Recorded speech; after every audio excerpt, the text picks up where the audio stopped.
Welcome in to another Raging Buffalo podcast. Derek Kramer. Kyle Pell. Justin Lamont. And, last couple videos on this channel, it's been Frank being bad at goaltending. No, not really. He only allowed like 5 combined goals. So maybe he's not that bad after all. Check those out. Yeah, it's pretty cool. Yeah. If you haven't looked at it, Frank Arcuri, one of our founding trio, has put up a couple videos of him playing in some floor hockey as the goaltender, and not doing so bad. So Does he have like intense music? Not intense music, No. actually, because it seems like he's got everything on easy street for what he does there. Oh, wow. So, no, there's going to be alternate ideas. We were debating putting that camera on my helmet for a game, for an ice hockey game.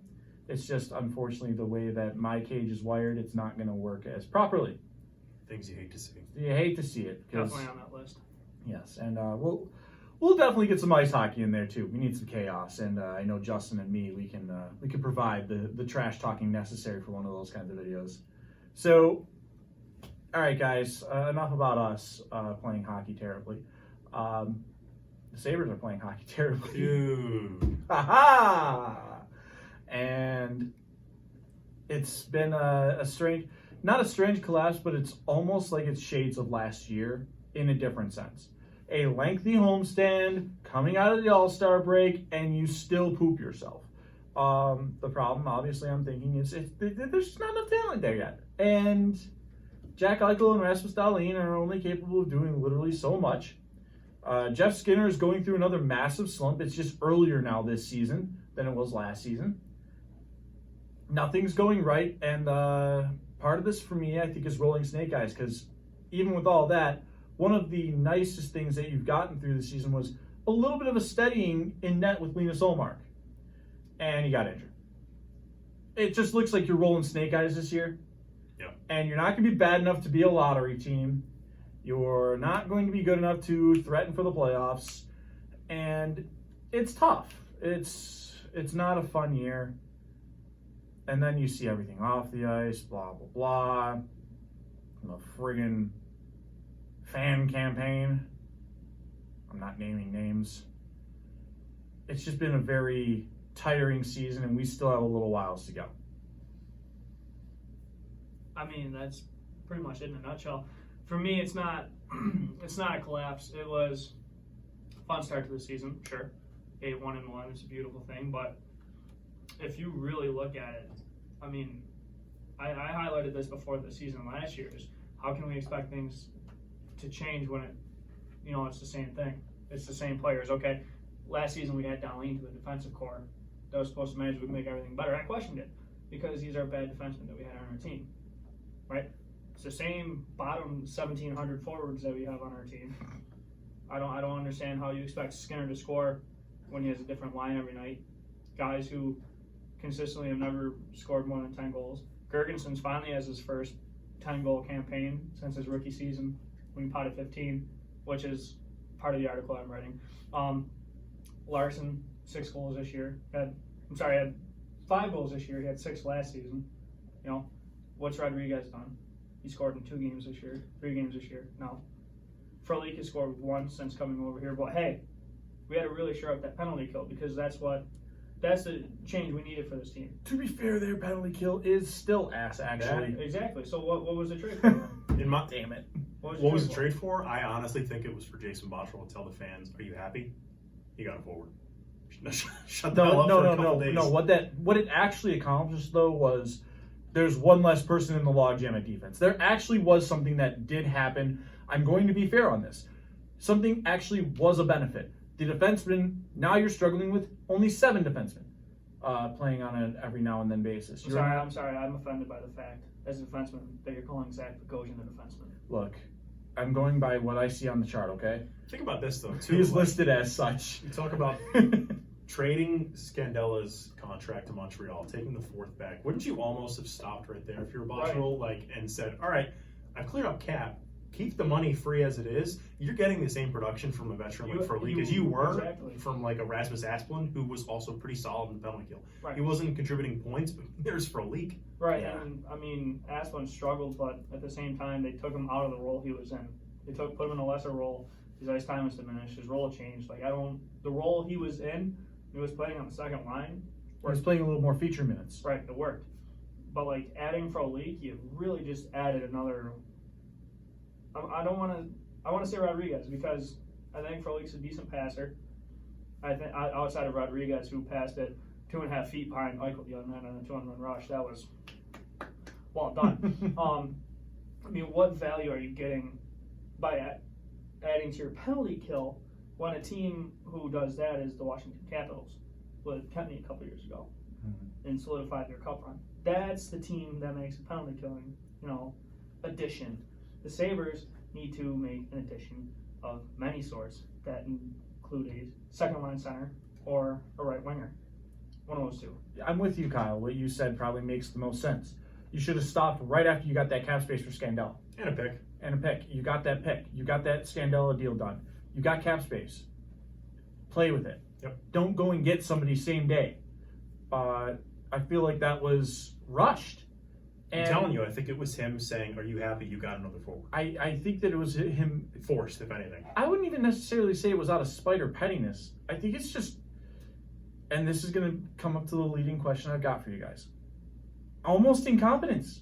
I feel like he would have liked to see a guy come in with a career average of around 0.5 point per game production, come in and do the same. It's not working. No. Which now leads me to this question. A lot of the 1,700 bottom six forwards are coming off of this cap. Zach Bogosian comes off of this cap. There's a lot of flexibility here. Should Jason Botterill get his last chance by being the one in charge this offseason?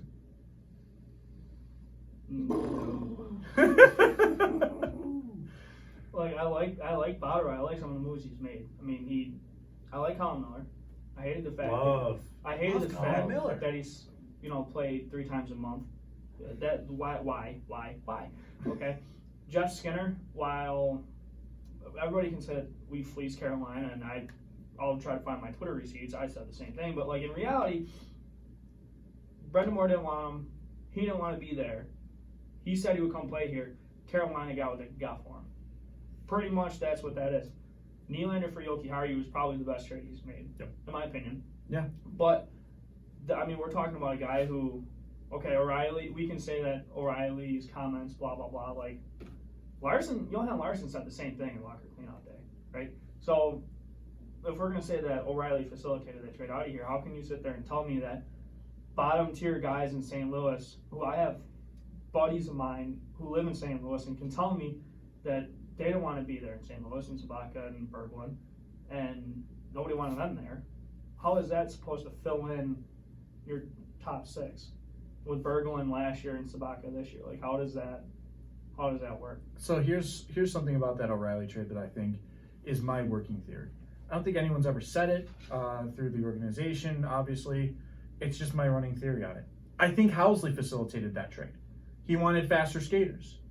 You could deal with one of Reinhart or O'Reilly, not both. So maybe that was my idea was coach wants fast skaters, O'Reilly's not fast. Have to get rid of them in order to help Housley succeed. That was my working theory on this, always will be, is that the coach suggested doing that sort of thing, and then those comments led to almost essentially a green light of the idea being launched. I'm not discrediting that. It's just odd to me to think that if that were the case, like why Housley would do that for the sake of wanting to have faster guys on his roster, because the defensive system and scheme he tried to run here was so damn it's just garbage. Well, That's Timbits hockey during the first generation. That's what nobody can get a grasp on it. You'd think a guy like O'Reilly would be the one that could at least, like, if you could trust anybody in your defensive end. Phil Housley's defensive system. Justin can help me out with this. He's the guy he's my hockey guy. He's played hockey for Buff State. You can show him the hoodie and do the humble brag. Justin, as a defender, what's the one thing you don't do in the defensive zone when it comes to dealing with players with the puck? Well, I mean, this is a very difficult answer here. One thing that I was taught is to never, let them get a shot on that. Don't let them score. Don't give them open space. I mean, where do you want to go? Okay, I'm looking for one word really for defensive zone structure. Mm-hmm. Mm-hmm. Don't I'm just gonna take this. chase. Thank you. Don't chase. Okay. There was a video breakdown last year of Skinner taking his man behind the net, and then Ristolainen comes out and hits him for whatever reason. And then you look at Skinner, and he literally Christ. just goes like this in the middle of the play. He just goes like this. Like, what are you doing? And if Jesus Christ. Housley is saying that they're not supposed to be playing man to man, then why are they playing man to man on the ice? That's what they did. Right. So, but why was Housley saying that they weren't supposed Probably to save his own ass. Exactly. Like, But that's why I think though that Housley wanted faster skaters so he could play a more man scheme, and O'Reilly's not going to be able to chase somebody through his zone the entire time. There's a lot of it that I don't get. Trust me. Here's a It's a problem. working theory. That's all I have. Here's the problem with the man scheme, though. It's bad. Right, because you technically are chasing your guy around the zone. Like, you're always going to be a step behind. I mean, bar league hockey is perfect for it. Nobody plays a structured zone where you have your off defenseman cover the backside of the net, and so that way if the puck comes out, you can be able to stick it away, or you can take it around behind the net. The center covers a slot. The wingers come down to the top of the circle to cover. Blah blah blah. Like, that's pretty much like every defensive system in the NHL. That's how it should be played. You never see guys like you're not going to see Evan Rodriguez or Zemgus Girgensson chasing their guy around because they can't do it. You got to have good skaters. Speed is one thing, but being good on your edges, like Skinner's somebody who could probably do it because he's good on his feet. He is really good on his feet. Yeah. And again, that's all about. Again, that's only a working theory with me on that St. Louis deal. Was that I feel like Phil We are here Housley. for theories. Phil Housley threw the idea out there, and then the comments were like, "Okay, yeah, let's do it." Okay. That's where I was at with that. So I pulled now up that we Cap could go back to your original Friendly. point. Right. I pulled up Cap Friendly here real quick. And so you were talking about Reinhardt, right? And should Botterill be the guy to pull it up? We have $33 million coming up. We'll have cap space next year. Reinhardt's got to get paid, right? To me, that's $7 million a year. It's not even looking at 25, right? Connor Shearer should be gone. Yep. VC should be gone. Yep. Rodriguez should be gone. Yep. Who's an RFA, by the way? Gergensons, Larson, re-sign Curtis Lazar. Yeah. He should have been up here at the beginning of the year. Bogosian's gone. Montour's an RFA. Please re-sign him. Mm-hmm. Pilot's coming off his RFA. But you can also extend Delian and Yogi Hardy this offseason. So in reality, I'm looking at probably only $15 million worth of cap space. Okay. That's what I'm willing to play with right now. And you have disposed also Saboka comes off that book. Saboka comes off the books as well. He's, They had LTIR right now, but again, here's my one problem with bringing in someone else right now. It's a rebuild within a rebuild of a rebuild again. I don't think it needs to be. And I know that another general manager couldn't come in and shake things up right away, but one of the parallels Buffalo has always been brought to was the Colorado Avalanche. Yeah. Bednar and Sakic got themselves a little extra time to do things because how terribly they started off. People were saying, get rid of them now. Let's go. No. Well, he and McKinnon were fighting on the bench. Yeah. Remember that? Yeah. So What could have been? Immediate- They pulled the trigger there. immediately, everyone's thinking, just start over. It was only 1 year with these guys, but they already look like a train wreck. And Sakic goes ahead and he puts everything together and deals with it properly, and now the Avalanche are a cup contender. That's the one thing that has me hesitant on bringing in someone new, because here's my stipulation: I'm okay if they move on from Botterill, but I'm also okay with Botterill being here for one more season on the term of they don't make the freaking playoffs, get out of here. That is it. Fine. I'm looking for playoffs straight up. Why? Because now you have your cap space. You got out of the awful Tim Murray trading for Zach Bogosian contract. And he's going to stop costing you games. So literally that is a boost in your standings. You brought in Connor Sherry for scoring depth. Hasn't happened. You brought in Jimmy Vesey for scoring depth. More effective than Sherry, but still mostly hasn't been all there. Your defense has stabilized. He did a good job with that. I'm still going to give credit where credit is due. They are one of the best teams at limiting scoring chances. You still can't score worth dick. So unless you can get me some talent up front to help them make the playoffs, that's when I say, okay, fire him into the sun. Well, That is my only stipulation with Jason Botchell sticking around is they need to make the playoffs next year. see, Get to work. yeah, and a part of this comes from player deployment, and I understand wanting to score, spread out your scoring, but when you have a lineup that can't score, why wouldn't you just bulk up? Because last year, top line got you 3 goals a game. Honestly, there's a reason he wasn't bulking up. And I think it was mostly because of the fact that Skinner, for not scoring lately, it's not like he's been playing bad. No, he's got. It's just not falling for him. It's just the curse of playing with Yeah. Evan Rodriguez as your center. No, Or Curtis he's Lazar. still getting Or for quality chances. You look at the Tuesday, who did they play? Blah blah blah blah blah. Who did they? Detroit. Well, it was already that forgettable of a game. Mhm. But he creates a turnover, gets a shot by himself. He's very good at creating his own chances still. And it was off of a turnover from a forecheck for leaks causing some havoc along the boards. It comes to Skinner, and he's just right face-off dot, fires a nasty shot, but it's a nice save. And this has happened to Skinner a lot this season, where he's getting these quality chances, he's pouncing on them, and they're just not going in. Can I just say one thing, which Well- Kyle alluded to, is you just said Jeff Skinner was by himself. Yes. Having Jack Eichel would help. Right. I'm not going to really cruise. If there's things to get on Ralph Kruger for, This has nothing to do with Ralph this Kruger. I'm just saying. You said deployment. Right. If there's something to nitpick Kruger on, I'm not really going after the Jeff Skinner usage. What if Lack of ice time aside. this is for me on Yeah. Botterill, because Botterill last season said he believes Reinhart can drive a line. Mm-hmm. So shouldn't we see if Reinhart could drive a line? Yeah. That it not is time? one of the things I think they have to hammer home in these last 25 games, Right. especially with his money day coming up, which the bridge deal, we don't even have to get into that because now you're in the situation. Right. You're where Reinhardt wanted you. Let's see if Theoretically, yeah. Reinhart can drive the bus on the line. Let's put your top line, put Eichel and Skinner. If you want to put Olofsson up there, put him up there. But Olofsson and Skinner at this point to me are interchangeable.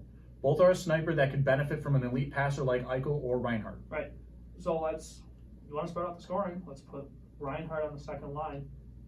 Put him at center if you want. I mean, he was drafted as a center. I know this center. I'm done with the center. I know it hasn't worked out, but what else do we have? Curtis Lazar is currently our second line center. Sure, why not? Here we go. Blender.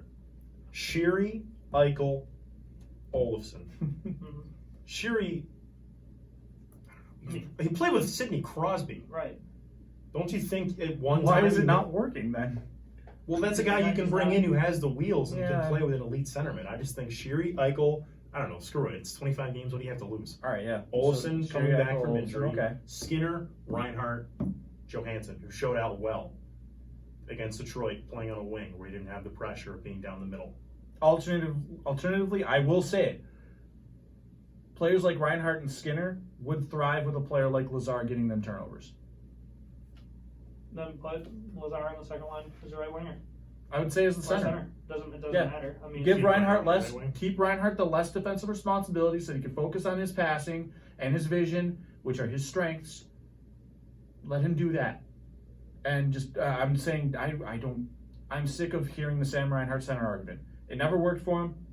I don't How think long there's- was a trial, though? He was so out of place. Yeah.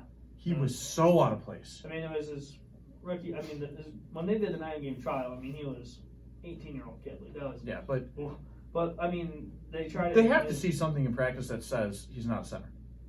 Playing with Jack Eichel. I mean, That's one of those things. But I don't think in the games that they've played him at center, he's been pretty. I don't want to say bad, but unnoticeable. Yeah. I mean, at this point, just keep him at the wing. But you have wingers that drive lines. Panarin. One day, my favorite player in this draft class, Capo Caco, is going to be driving his own line. Yeah. Nico Rantanen could drive his own line. Gabriel Landeskog did before McKinnon got there. Yep. Like Mark Stone, Mark Stone is another one. you got the Vegas hat on. I thought immediately about Mark Stone. Right, because I cannot walk around wearing Sabres gear right now. Yeah. So again, like you're throwing the blender in there, and I like it, and I had to throw the alternative in there because I don't think they even care to put Reinhardt at center. That's fine. So That's fine. carry on, Blender man. No, I'm not going to the bottom six. Okay. Let's Player, Oposo, Larson, Gergensons. There's your bottom line. There's that. So that's there. And then the actually I'll call that the fourth line is what did you leave out? VC, Not playing 26 minutes Rodriguez, and a seventh defenseman. That happened. I know, That happened. That's disgusting. Yeah. So That has to be for trade value, huh? I mean, just Is there any other reason you I can mean- play Jimmy VC for 30? Half yes, of it, half there is a hockey reason team? because we traded for him twice. that is kind of funny. Two different GMs did trade for this guy. I would also say that part of that is, not only to boost the trade value, but he was kind of hot going in. He had scored in, I think it was 2 of his last 3 games. He was looking good with that first line. Why not keep him out there? Why not put him with them? The revenge game in MSG. That Yeah. was a beautiful pass. It was a by the beautiful way. pass. That look off. And then that nice little finish by VC too. Like he's done that a couple times this year where it's just like, damn it, why didn't you like get this together right away? But then we got Victor Olofsson, so we're like, okay, never mind. Right.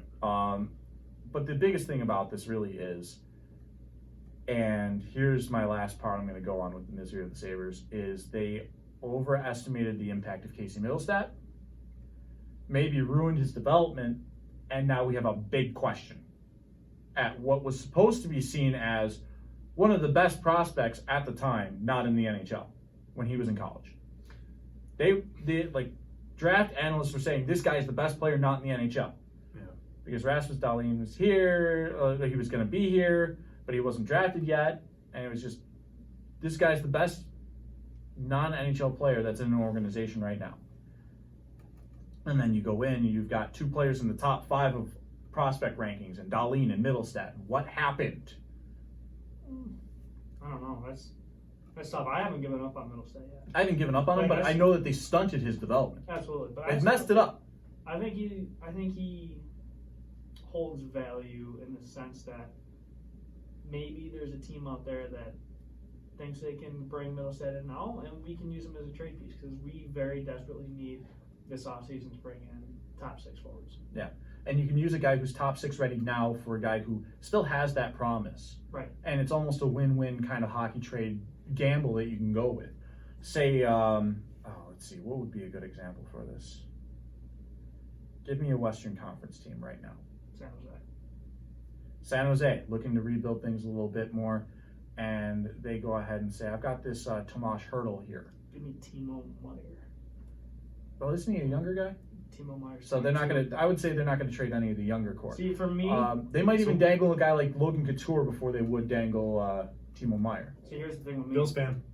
Yep, exactly. They signed Timo Meyer to a 1-year, $1 million contract. So Oh, that was LeBanc. That was the bank. that was also the bank, but they also They got them had- both like that? They did. Oh, sweet heavens.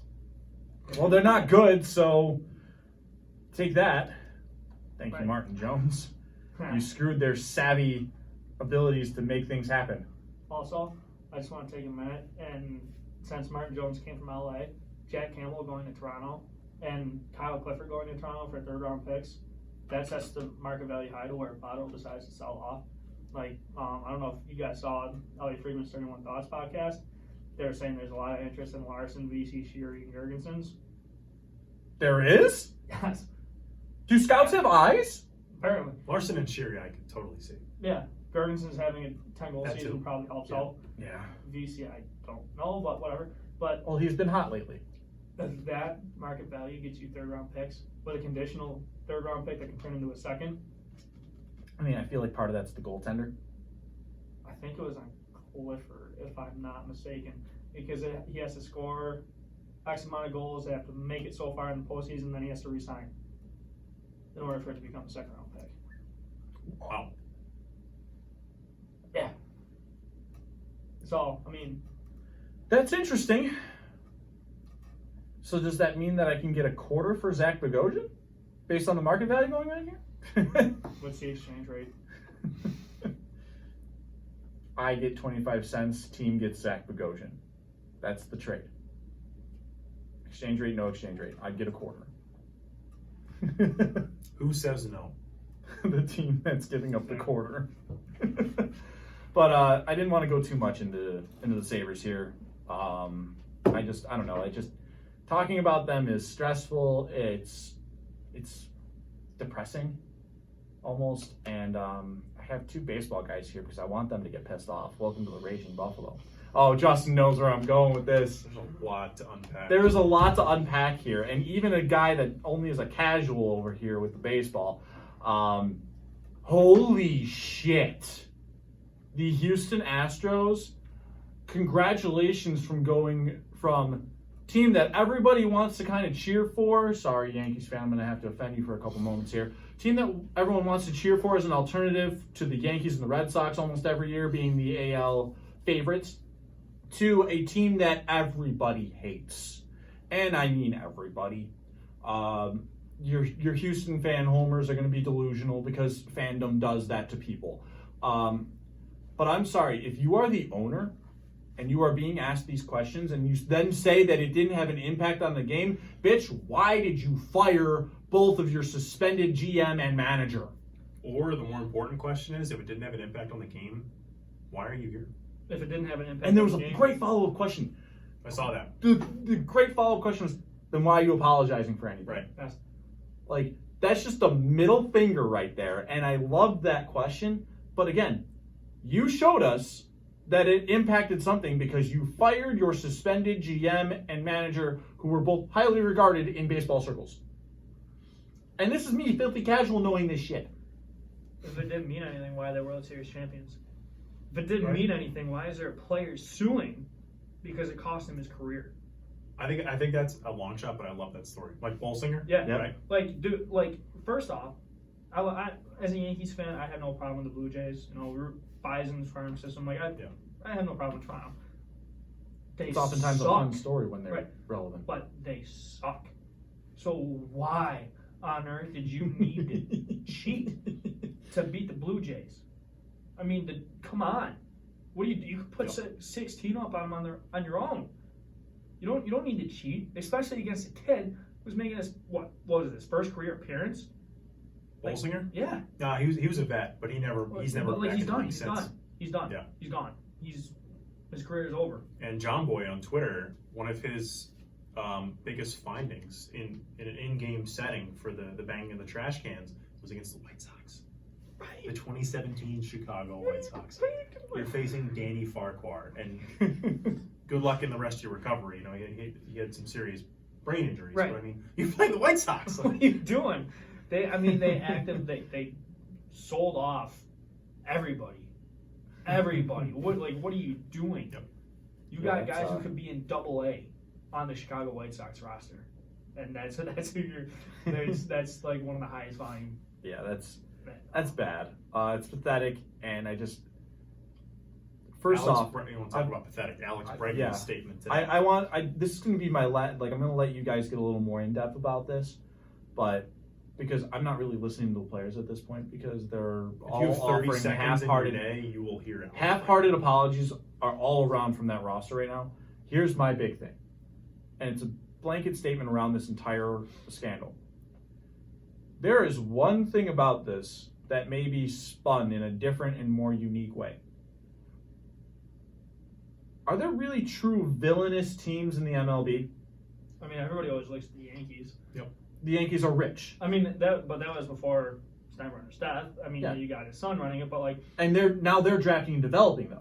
We've seen it with Yeah. how they're working their roster. They're adding pieces that are coming up from their farm system.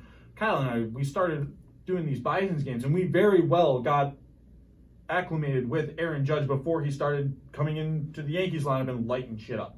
yeah. We knew this was coming. We knew Gary Sanchez was going to be a thing. Like we were there. 2016, I think, was the we start were of this yeah. change. We were Yeah. we were Baby there for bombers this. and- Well, that's when they traded off Miller and they traded off Chapman. They brought in my favorite player, Gleyber Torres, G baby. I mean, you signed Didi Gregorius, who has my heart. Like, I'll always miss him being a New So, York Yankee. so yeah, the Yankees, they're seen as a villain, but that's because they have money, but now they're even doing things differently than they used to. Except for Garrett Cole. Except for Garrett Cole. I love But that's Garrett them Cole. having money. Why not throw it? It's ironic, though, that Garrett Cole comes from that team. The Yankees. Has he made any public comments about that? I yet? haven't heard from Garrett Cole. Yeah. I know Justin Verlander's been an ostrich about this. But like, ironic. That poor guy, that poor man. The purist. Yes. The purist among us. Exactly. That Silence, exactly. remember. That poor man, because everybody wanted Justin Verlander to win a damn World Series. Yep. Everybody. And now this is how it, not like this. Come on. No, like this. But now the big thing about all this for me is, for baseball, there is something different now to look at story-wise in the MLB. There is a villain that Yankees and Red Sox fans, y'all can be friends for like 5 seconds because the Astros suck. I've actually had some nice interactions on Twitter. See? With Red Sox fans. Yeah. Yeah, I have. The Houston Astros are able to go ahead and just be unanimously vilified. And that could, I'm shameful for saying this, that can make for some great stories around the league. Because they're still good, even without banging on trash cans. They're still talented enough that they're going to be a threat. The thing is now, everybody wants them to fail. Everybody wants them to fail. Yeah, Without a doubt. And again, to have hated rivals be able to unify over this, that's how powerful this is.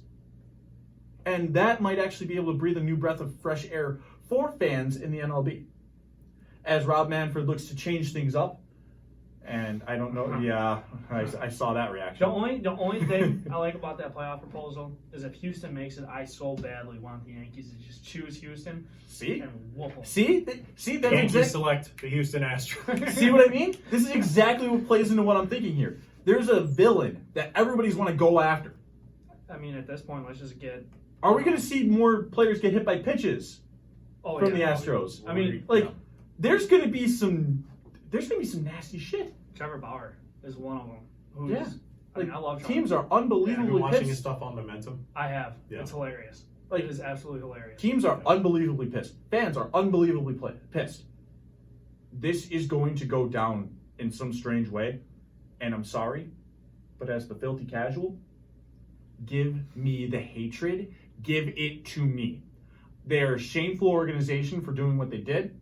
They are even more shameful for how they're trying to apologize. F the Houston Astros, and I'm here for all the crap that they get now.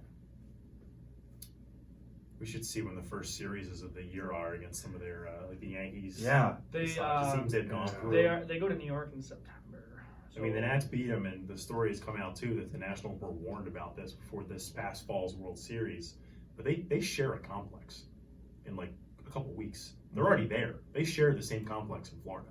Oh, could you just imagine They sharing work a out, complex? They work out and play on the same field. The amount of chirping that's going to go on. Yep. Fans are going to bring trash cans to games. Like, this is going to be. I'm here for this. I'm here for all of this. I'm pretty sure I saw that the Yankees are. Oh no, it was the Yankees affiliate. Has a trash can giveaway. I love minor league teams. Astros. I love minor league teams. One of them's called the Wing. Or is that an NHL team? It's a USHL team. USHL team. USHL team. The Fighting Wieners. Yes, the Fighting Wieners. Yeah, Fighting Wiener dogs. You see those jerseys? Those Oh are boy, good. I gotta copy one of those. Yeah, I got to copy one of those good boy dogs jerseys.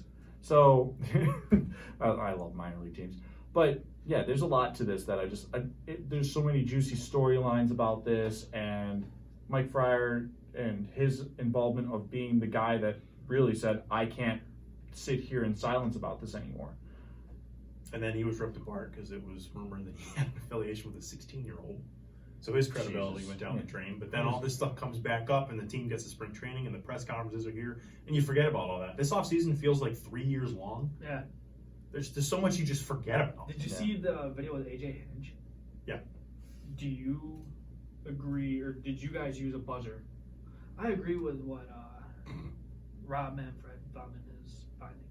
Jose Altuve, too, when asked Yeah. that question, said we'll be in the World Series. the investigation didn't find that we used any buzzers. You could just say no. Right. It's not hard. And then to turn around and be, we'll be fine. We'll be in the World Series. Like, that wasn't, why? That has nothing to do with it.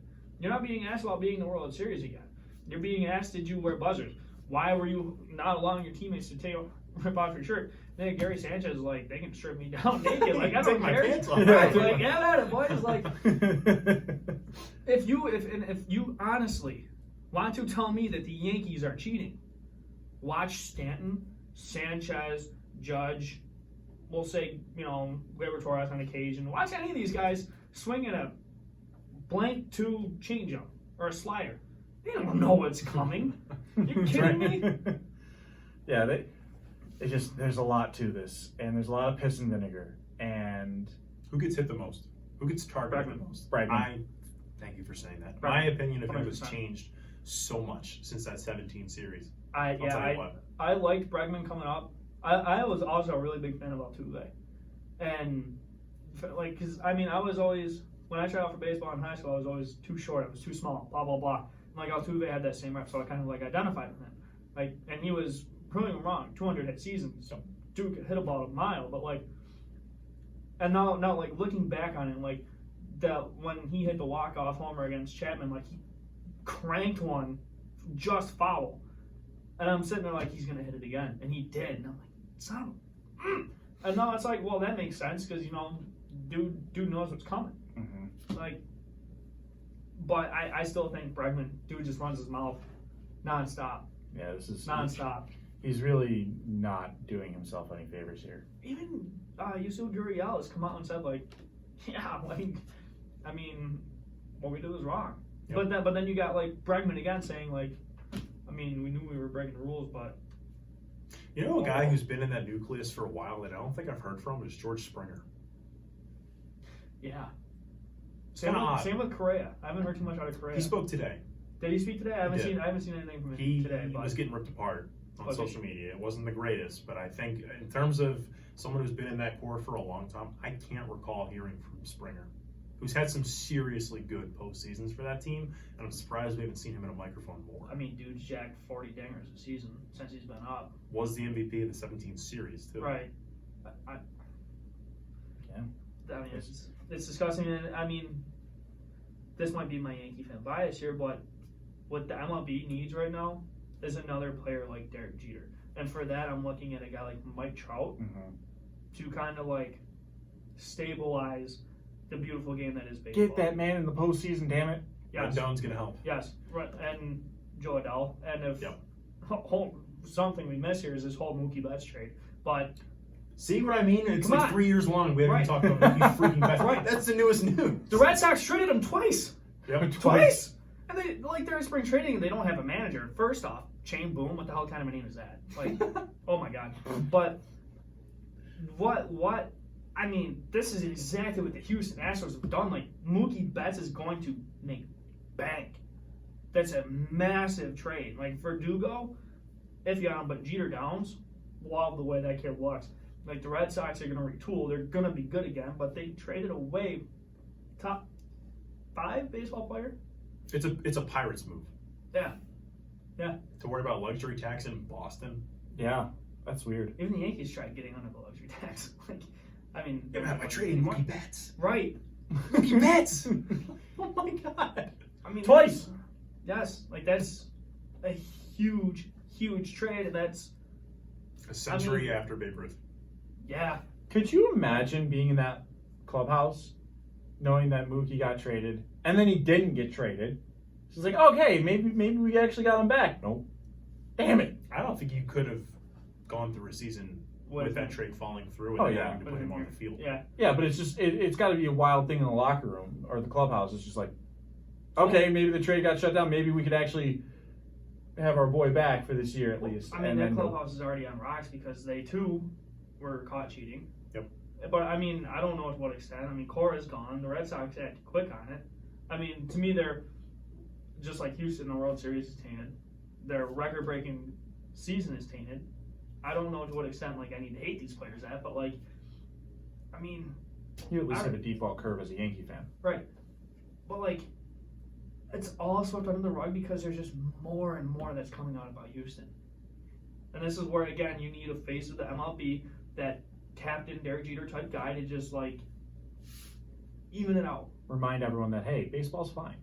Right, That's a baseball problem too, Yeah. and they're terrible at marketing. And they They are. do. Trevor Bauer just had another one I love video that. like that. The he Twitter was thing. comparing Steph Curry. Yes, like Steph Curry bouncing a pass to a teammate, and it's got a 1.5 million hits on Twitter 5 minutes later. an easy layup. And he says, Mike Trout robs a home run, and you have to go through thick and thin 3 paywalls You have to find pay the for damn it. highlight. You have to pay for it. You have to subscribe to be able to watch the highlight. That's a baseball problem. Yes. It starts at the top. Yes. That's bad. Yeah. And Bauer is more than likely going to get fined because he's speaking out against Manfred. Like, I love Trevor Bauer is going to be a catalyst in the MLB for years to come, and I love it because A, he's a good pitcher. B, him throwing a baseball over the fence from the mound, love it. Like, dude's got an attitude. I forgot about that. His beef with Houston goes way back Yes. to Cleveland. Yeah. 2016? No, what year did they make World Series against? That was 16, right? 16 Against yes. Chicago. Yeah. Chicago, the Cubs. Yeah. Yeah. Oh, that's gonna be fun.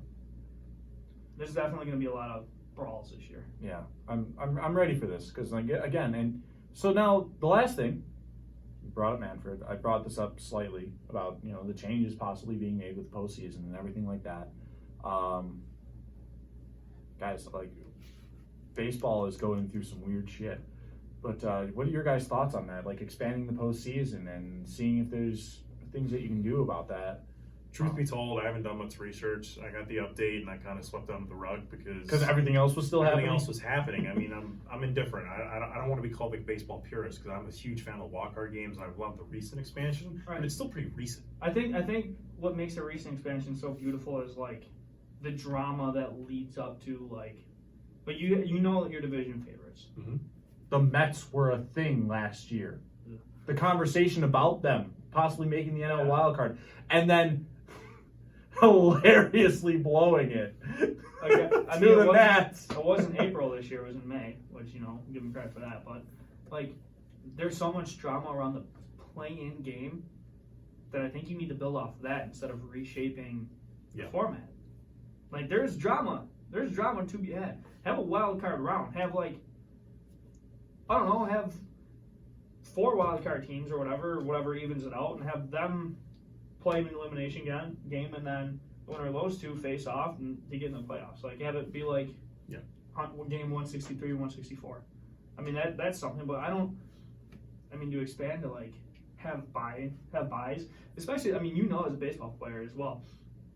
You go 2 weeks without seeing live pitching, that Could mess you up. that's bad.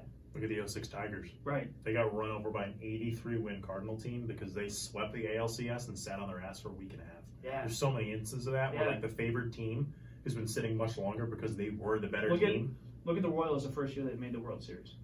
They got 2 clean sweeps. yes. That's right. Yeah. And then they went up against they took it to the Giants. They gave it an all. And then the next year, they finally won it. But they sat a lot. You kind of lose the adrenaline. Momentum. Which there's no such thing. There is. If you're playing good, you're feeling good. That's momentum. Keep Plus, that going. just the obvious factor of it's cold as shit out there. Yeah. Too. It's October. Yeah. You're done. Woo! First week It's of time for a November. while. Right. Yeah. So it just there's a lot to that. I do like the potential of picking your opponents though, because then you get picked and then you feel slighted. You want to take it to that team. Sure. But Sure, there's intrigue. Maybe Minnesota picks the Yankees. If I'm Minnesota, though, I'd stay away from the Yankees because we've eliminated them 3 years in a row. That's and the not one just they have a team. history of that now. It's the one team I stupidly got wrong in my playoff pool this year because I love the Twins. I just should have known better with the Too history bad the of Yankees freaking didn't love them. Yankees. I thought, Too bad the Yankees didn't love them. Yep. That was mean. Poor guy. Poor Minnesota. Poor guy. All right, guys. This has been a strange episode here because I was able to talk. Why are the baseball with Cubs trying to trade for Nolan Arenado? Oh, by the Jesus way? Christ. Is that a thing? Yeah, What? the Cubs are trying to trade for Nolan Arenado. What are they just going to do 1-for-1, Bryant and Arenado? You talk about Mookie Betts and the fact that Boston would they come to the stadium with egg on their face in April after that move. But you talk about there's marquee players around the league that have had talks with their names in the news since October, and 2 of those teams, those are the 2 marquee best third basemen in the league that are where the fuck am I I going to be playing? I mean, like, imagine they just get let it out, Kyle. Just let it out. Colorado, Let it out. Colorado is hilarious. I mean, Colorado is so mishandling that situation. Yeah. Colorado. 1 year into an extension. Dude is the base of your franchise. 8 years, 164 million. Like, what are you doing? I mean, their pitching staff took a massive step back, but like, oh my god, That looks dumb. The Cubs have this grievance case if they lose to Bryant, or Bryant loses yeah. because they manipulated his service The time usage. I hate that. back in 2015. That's what the Blue Jays just did with Vlad. So now, like, oh shit! All right, well, we have him for less time. Let's put him on the market. What? What's happening? Oh, baseball. I mean, I think it's weird. if they trade Chris Bryant, Rizzo is probably going to want to go. Kyle Schwarber's been on the trade block for like 2 years ever since he tore his ACL. Like, oh, what is Theo doing? I know. He's just saying he got his, and he's got in Chicago. I'm good. I mean, firing Good. Joe Madden. Why would you fire Joe Madden? Hey, dude. He's so good. That's another reason for the Angels to have positivity this year. Optimism. Yeah. That's right. They have Joe Madden. Yeah. See how long this offseason is? He Look at says that. the word. It's like, oh my god, he's been the manager for 3 months. Right, like there's so much that's happened that's like story. It's like front page. Yeah.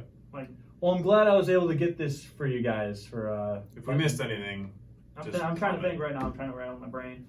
don't worry, Um, I'm sure these two will be able to give you more of Corey this. Kluber's a Ranger. That's right. Say this is fun. Oh my god. Corey Kluber is a Texas Ranger. I'm trying to keep this Yeah. within an hour, and you Nah, guys nah, are not nah. helping me.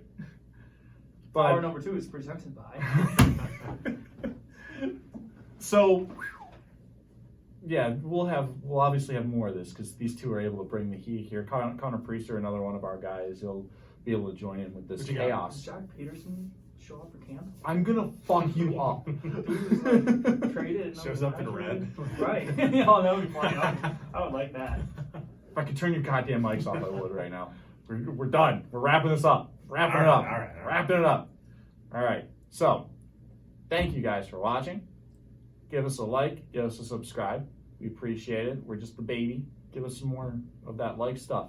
Give us more love for Frank deciding to put a camera on and seeing that he's not a terrible floor hockey goalie. We'll have more of those kinds of videos coming in the pipeline as well. These two dips have to do habanero hot takes. That ought to be a funny one for you too. And spoiler alert, we might have changed something about habanero hot takes. Be on the lookout for that. And of course, I would be remiss if I didn't end the video by saying we got guys on this podcast channel, on this YouTube channel, that are playing in the 11-day power play. What up? Our guys, hopefully Justin can play with us. If he can't, well, I'm not going to judge him for it. It's okay. Just make sure you show up along with everyone else that possibly can on Sunday, July 12th from midnight to 3 a.m. We get the fun overnight shift, and I couldn't be more excited for it, honestly, because of the fact that that's just like, you get silly. You can get silly with that. And we're excited. We are ready to go. And it's just getting going there, everything there. Our web series will get started next week with the 11-day power play as well. Very nice. So we've got that to look forward to as well.